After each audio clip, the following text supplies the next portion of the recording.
nggak mungkin Mega bisa tampil 100%. Ya iyalah, cedera lutut men.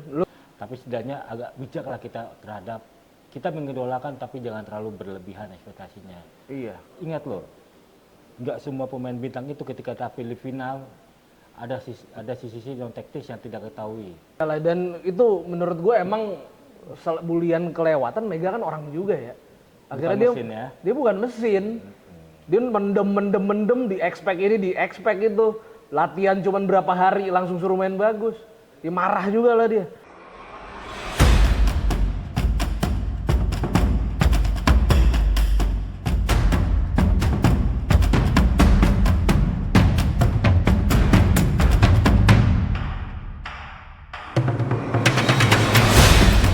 Halo Volley-mania, kita kembali lagi ke Bincang Volley yang syuting udah lama banget. Kita nggak syuting mungkin sekitar 7 bulan, 8 bulan ya, Pak Produser ya. Karena kesibukan masing-masing, ditambah gue juga lagi ngasuh YouTube gue sendiri. Dan Mas Bogi juga sibuk liputan. Nah ini, karena ini udah mau final Pro Liga, jadi kita balik lagi nih Mas Bogi ya. Gimana Mas Bogi, sehat ya? Alhamdulillah. Ya. Kegiatan ngapain 8 bulan ini Mas? Mantengin laptop sama ngurus anak aja udah. Nah itu pokoknya intinya kita sibuk, jadi udah lama nih. Bincang bola ya jalan terus ya kan. Bincang voli sama bincang bulu ya. Jadi bincang bulu kuduk ya. Ya udah Mas, ini kita mau bahas ini dulu lah ya.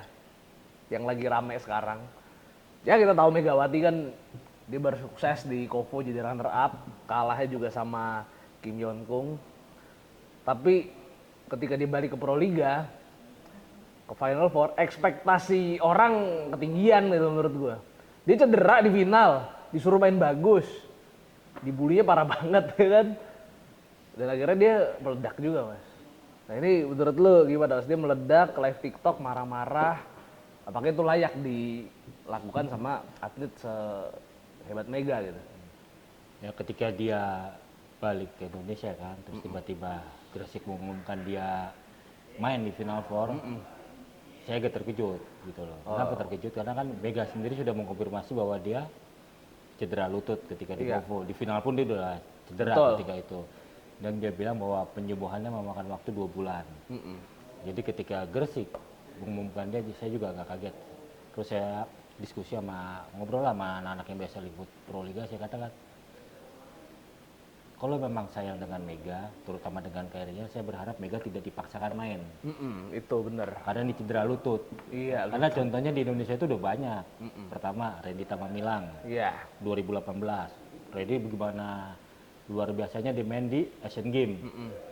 Tapi akhirnya kan dia setelah itu dia cedera lutut ya. Cedera lutut, tidak mendapatkan penanganan mungkin yang kurang baik, segala macam. Akhirnya kan dia susah kembali untuk top performanya dan agak susah untuk penyembuhan kembali dia gitu loh. Baru tahun kemarin dia mengaku bahwa lututnya sudah jauh lebih baik ketika di Pro Liga 2024 kan. Itu udah rentang waktu yang cukup lama. Kemudian selain Randy ada April juga bermasalah dengan lututnya ketika itu. Iya. Dan itu juga sangat beresiko. Nah, ketika Mega dipaksakan untuk bermain, saya pikir itu sangat beresiko sekali. Beresiko betul. Dan alhamdulillah tidak dipaksakan dari awal Final Four kan. Betul. Ada jeda baru dimainkan ke partai ke 4 atau ke 5 ya. 5 ketika lawan Pertamina di seri terakhir Final Four. Saya nonton. Tapi saya juga prediksi nggak mungkin Mega bisa tampil 100%. Ya iyalah, cedera lutut men. Lu bayangin aja tadi di luar negeri Wilfredo Leon waktu cedera hilang dulu. Makanya kan. Begitu balik udah pulih. Jadi dipaksa. Mega bisa bermain 50% aja udah sangat luar biasa. Komitmen dia udah bagus di lapangan segala macam, walaupun akhirnya dia bergantian kan dengan Mediol kan ketika lawan Pertamina. Nah disinilah harus dijaga para Polymania untuk menyikapi pemain idolanya. Itu. Tidak semua pemain itu dalam kondisi 100%. Gitu loh. Udah gitu ngebulinya juga. Ngebully yang wajar lah gitu loh. Iya, lu terlepas saya juga menyayangkan perkataan respon Mega di Instagram, live TikTok itu ya. Saya agak menyayangkan, tapi kan ya tolonglah kita sama-sama dewasa. Ya mungkin Mega ketika itu ketika live TikTok Ega Emosi mungkin kita juga nggak tahu suasana hatinya ya. Iya. Apakah lagi PMS atau mungkin ada masalah lain kita nggak tahu. Tapi Makanya. mungkin ada juga pernyataan yang sangat menyinggung dia sehingga dia Itu. akhirnya meledak Iya. gitu loh. Tapi itu nanti insya Allah saya coba konfirmasi langsung Enggak. ke Mega.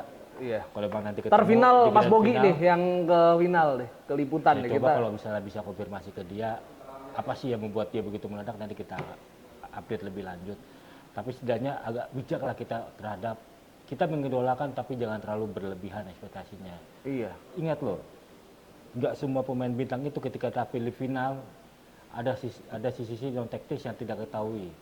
Lodri pernah cerita ketika final SEA Games ada aja pemain yang menghadapi masalah. Itu bukan dari segi teknik ya segala macam. Ada non teknis, ada yang masuk angin lah, ada yang apa segala macam lah. Itu demam panggung ada. Iya. Nah sementara kan Mega kan lebih kepada cederanya. Ya kita harus maklumin lah. Nah iyalah, dan itu menurut gue emang bulian kelewatan. Mega kan orang juga ya.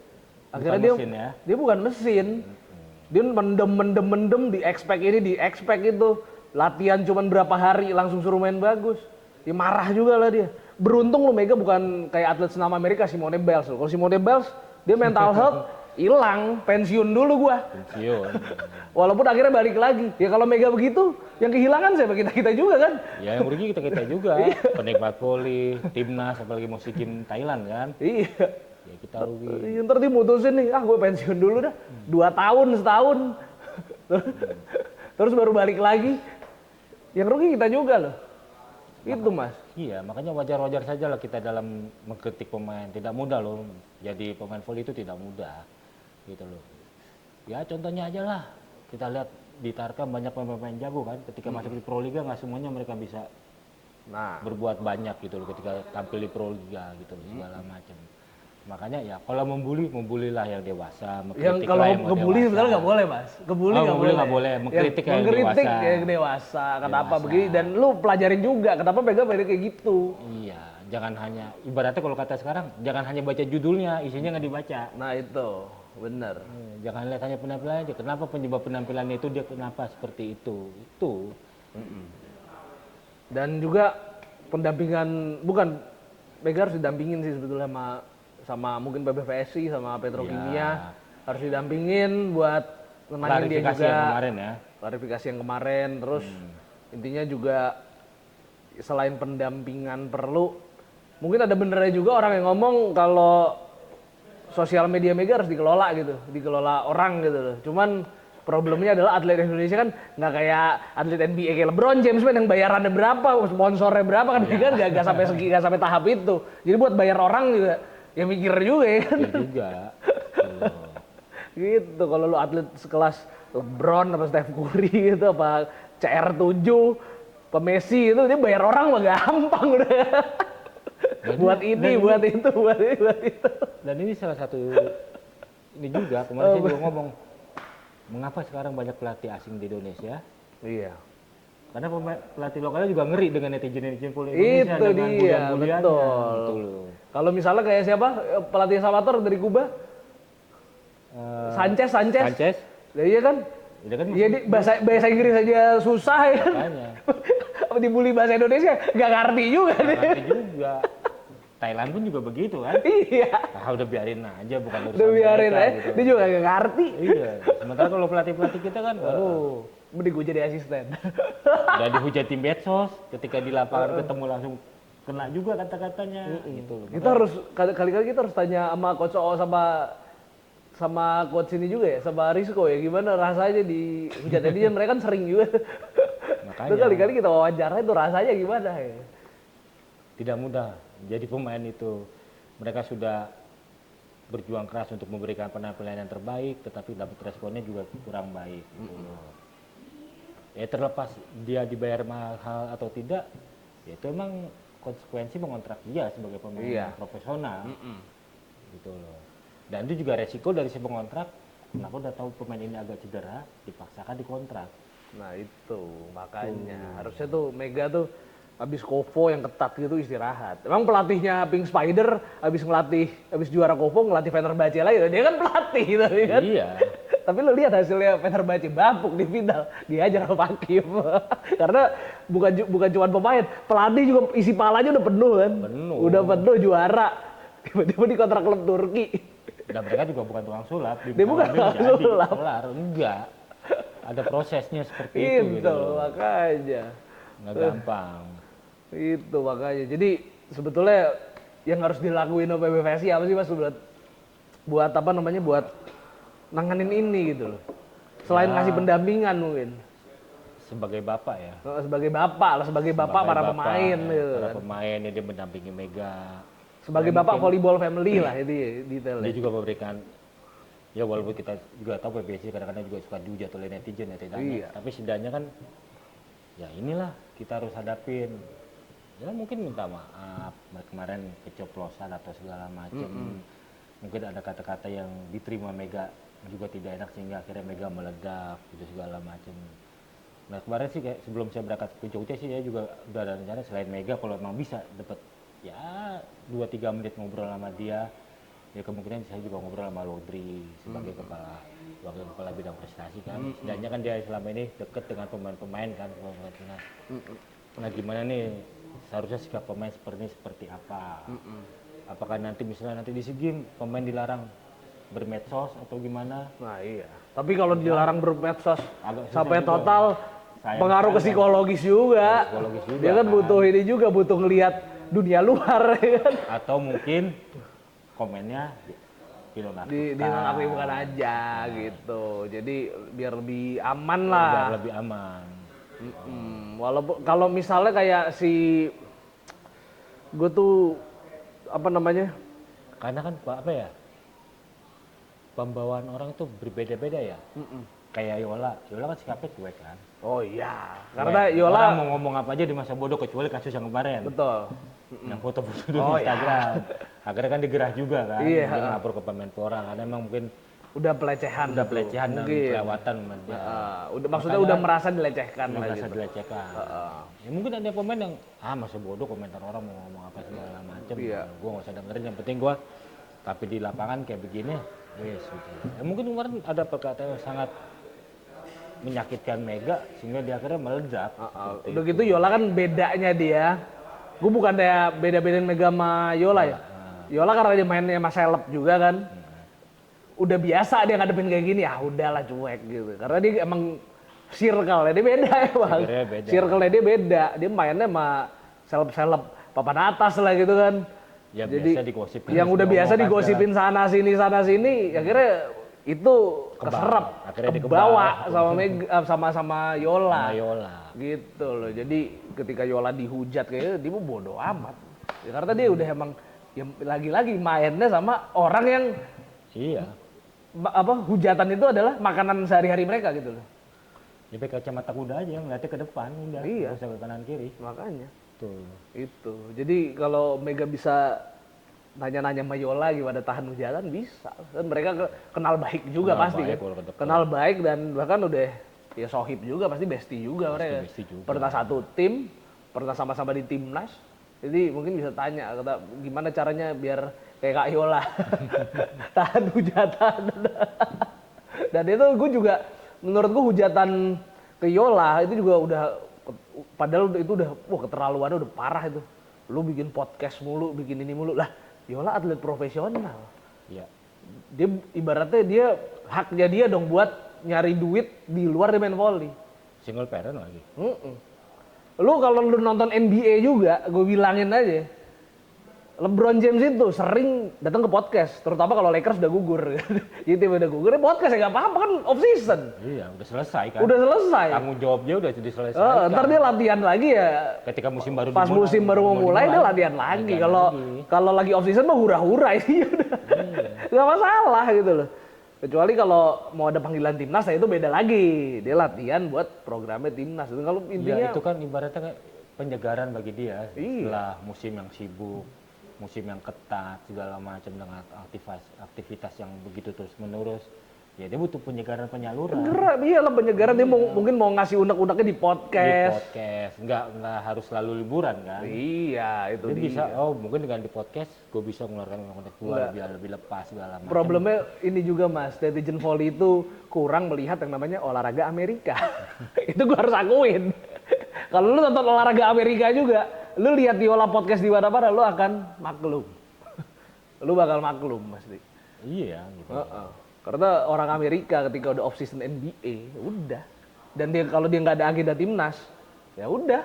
Mau liburan, mau ibaratnya ngebir, itu terserah. Terserah mereka. Begitu udah masuk program mereka disiplin lagi. Disiplin lagi. Itu. Loh, jadi ya itu dia tadi.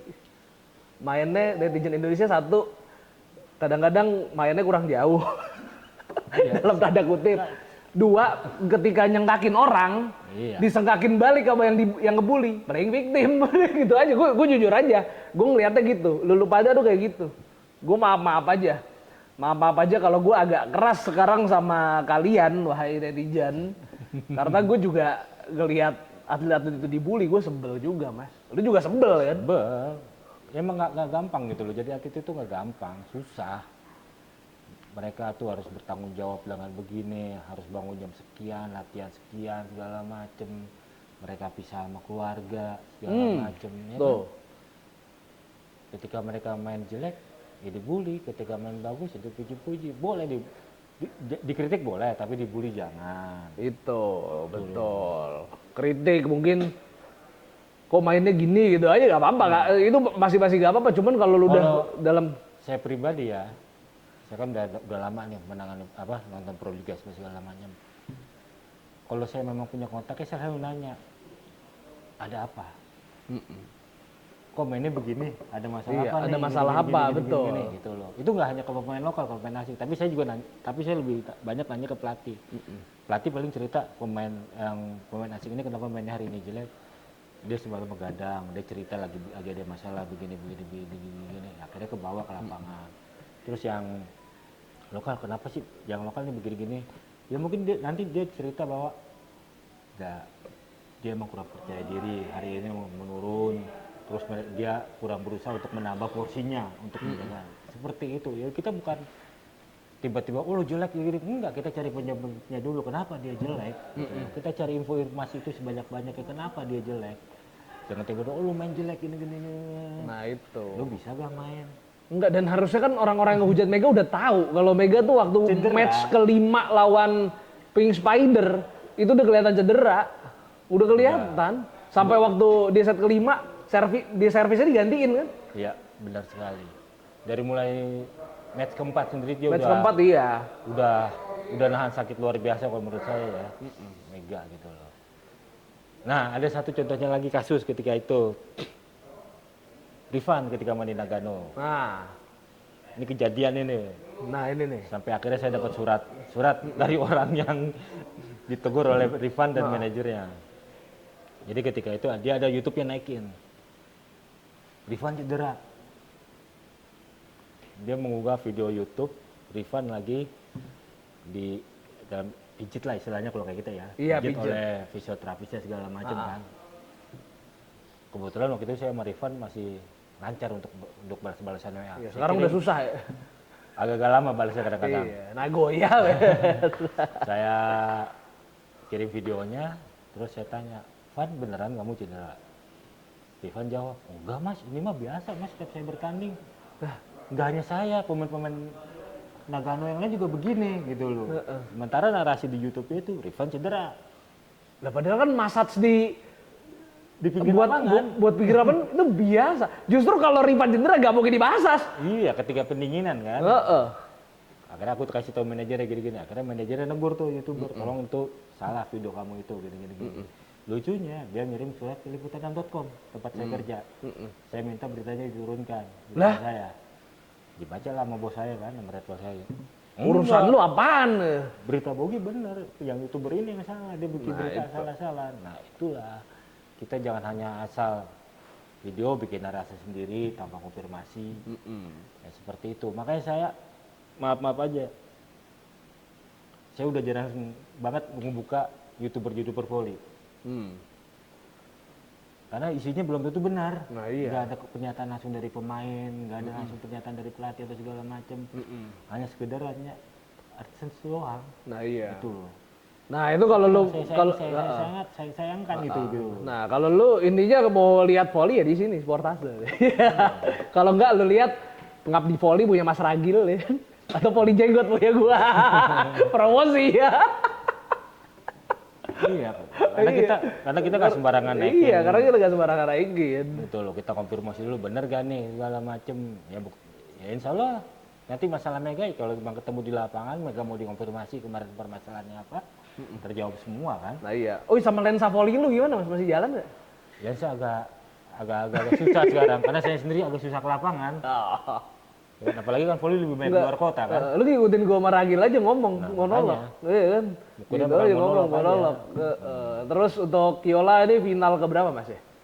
Kiola itu Ya, final lumayan. ke... Saya tuh masalah mulai masuk final itu ketika di Jakarta Electric PLN ya, Iya. dari mulai 2015. Iya, cuman bedanya Yola sama Wilda tuh sama-sama ini, sama-sama sering ke final. Cuman bedanya Wilda itu win rate-nya 100% ya. Iya. Sedangkan Yola beberapa kali kalah, tapi tetap aja ini ratu final juga nih. Iya. Ini pasti final mentalitinya buat lawan Pertamina ini akan beda. Akan berbeda. Yola ini boleh dibilang salah satu pemain serba bisa ya. Dia nggak hanya main sebagai middle blocker bisa, outside hitter bisa, Oh iya. opposite tune kadang-kadang bisa. Yang belum dia mainkan adalah sebagai libero dan setter aja. Nah iya. Itu loh. Yang kedua, mental bertanding dia cukup bagus. Oh, bagus yang lah. itu, yang saya bilang tadi. Bagus Dia masa lah. bodoh, nggak peduli orang mau ngomong apa. Yang penting gue main di lapangan Lu bagus. final tahun lalu itu Yola kurang bagus apa? Keren banget mainnya. Hanya kurang beruntung aja. Hanya kan. kurang beruntung karena pas 3 poin beruntun. 3 poin beruntun, match point, terus Tisa dapat bola yang gak enak terus.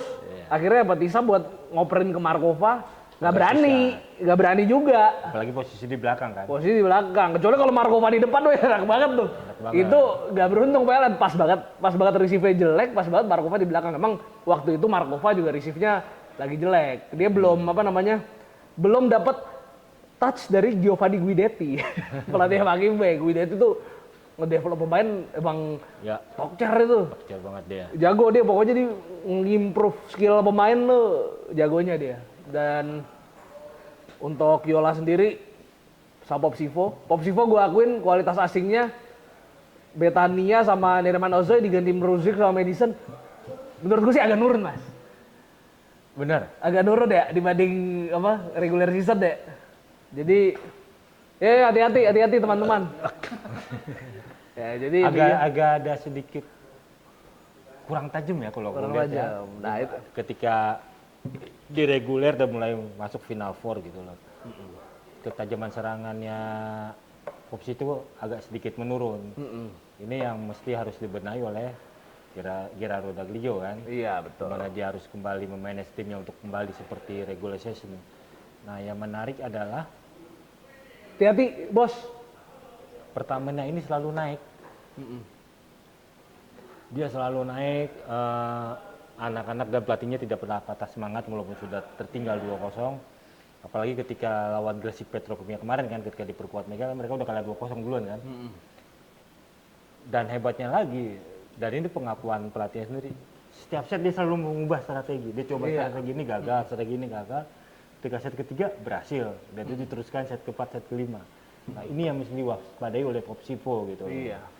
Adanya Asih sebagai pemain senior di Pertamina cukup berperan juga ya bagi mentalitas pemain-pemain Pertamina ya. Walaupun di situ juga ada Tisa, tapi kan secara senior Asih jauh lebih senior dari dia dan itu akan menjadi masukan bagi Pertamina gitu. Sip, itu tahan dulu Mas karena kita akan ngomongin itu lebih lengkap di episode selanjutnya. Ya udah Polivadia, kita tutup dulu episode kali ini. Sampai jumpa di episode khusus preview Pro Liga. See you.